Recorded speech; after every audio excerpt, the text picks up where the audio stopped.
नाशिकचा भोंदू बाबा अशोक खरातनं महाराष्ट्राची झोप उडवली। खरात फाईल्समध्ये रोज नवनवे प्रकरण उघडे पडत आहेत। खरातच्या काळ्या ग्रंथातील एक अध्याय आता समोर येत असतानाच याच नाशिकमधून एक नवा बाबा चर्चेत आलाय।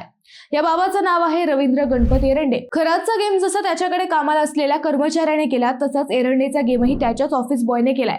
एरंडेकडून खंडणी मागितल्याच्या आरोपावरून नाशिक पोलिसांनी एरंडेच्या ऑफिस बॉयसह चौघांना अटक केल्यावर एरंडे फाईल्स ओपन झाल्या। या प्रकरणाला वेगळीच दिशा मिळाली। खरातप्रमाणेच रवींद्र एरंडेनेही अध्यात्माच्या बुरख्याखाली शेकडो महिलांचे लैंगिक शोषण केल्याचे समोर आले।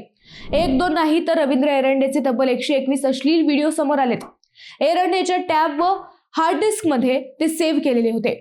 याच व्हिडिओच्या माध्यमातून एरंडे या महिलांना ब्लॅकमेल करत असल्याचं पोलीस तपासात समोर आलंय।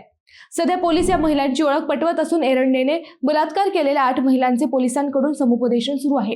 नेमकं काय आहे हे एरंडे प्रकरण आणि पोलिसांना आतापर्यंत काय काय सापडलंय हेच आपण या व्हिडिओतून पाहणार आहोत। नमस्कार, मी अद्वैता आणि आपण पाहत आहात अहिल्यानगर लाईव्ह 24। राज्यातील घडामोडींचं परफेक्ट अनालिसिस। गेल्या आठवड्यात नाशिकमध्ये एक खंडणी प्रकरण पोलिसात दाखल झालं। आपल्याकडे कामाला असलेल्या कर्मचाऱ्यानेच आपल्याला 12 लाखांची खंडणी मागितल्याचा आरोप एका व्यावसायिकाने केला। या गुन्ह्यात पोलिसांनी तत्काळ खंडणी मागणारी 4 जणांची टोळी जेरबंद केली। पोलीस चौकशीत हे प्रकरणही अशोक खरात प्रकरणासारखंच गंभीर व गुंतागुंतीचं असल्याचं समोर आलं। ज्यानं खंडणी मागितली होती त्याच्याकडे या व्यावसायिकाच्या काळ्या कारनाम्याचे पुरावे होते।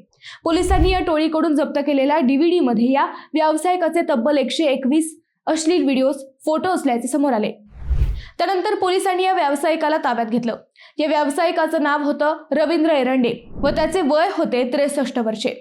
आता हा रवींद्र एरंडे कोण, तर त्याने काय प्रताप केला याचा तपास सुरू झालाय। एरंडे हा एक पत्रकार असल्याचं समोर आलं। पत्रकारितेच्या बुरख्याआड त्याने स्वतःला भविष्यवेत्ता असल्याचं सांगितलं। पत्रकारितेतील स्वतःच्या ओळखीतून त्याने अनेक महिलांना आपल्या भोंदूगिरीच्या विळख्यात अडकवलं। हस्तरेष तज्ञ असल्याचा कंगावा त्याने केला। त्यातूनच त्याने आपल्या वासनेची भूक भागवली। 1 2 3 4 असं करत करत तब्बल 100 पेक्षा जास्त महिला त्याच्या जाळ्यात अडकत गेल्या। रवींद्र एरंडेने नाशिकच्या अशोकनगर भागात एक ऑफिसही उघडलं।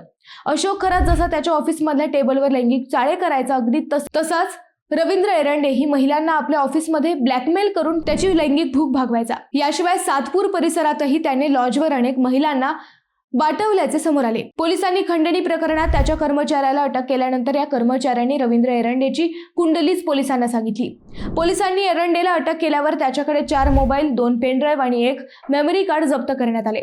त्यात तब्बल 150 पेक्षा जास्त महिलांचे अश्लील व्हिडिओ असल्याचं समोर आलं। पोलिसांनी या व्हिडिओचा गुप्त पद्धतीने तपास करून त्यातील 8 महिलांची ओळख पटवली, त्यांचे समुपदेशन केले। हे ऑपरेशन अत्यंत गुप्त पद्धतीने राबवलं गेलं।